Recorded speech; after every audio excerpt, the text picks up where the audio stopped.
আপনি হয়তো বিশ্বাসই করতে পারবেন না, মেয়েটা, এই কালো মেয়েটা কেমন করে মেকআপ পরে কত সুন্দর হইতে পারে। তাই আমি সকলকে বলবো, মেয়ে দেখতে যাওয়ার আগে সাবধান, না হলে আপনারা যে কোনো মুহূর্তে এইরকম মেয়েকে বিবাহ করে বাসায় নিয়ে আসতে পারেন। তাই আমি মনে করি সকলে মেয়ে দেখতে যাওয়ার আগে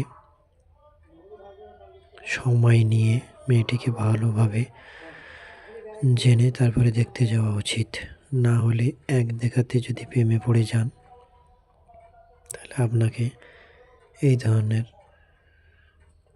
বুড়ি মেয়েকে নিয়ে আসতে হবে, এটাই নিশ্চিত।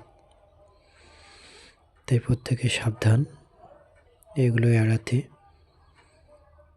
ভালোভাবে জেনে বুঝে তারপরে যাবেন। না হলে আপনি কি করবেন নিজেও বলতে পারবেন না, কি হতে পারে আপনার সাথে। তো ঠিক আছে, এতক্ষণ দেখার জন্য সকলকে ধন্যবাদ।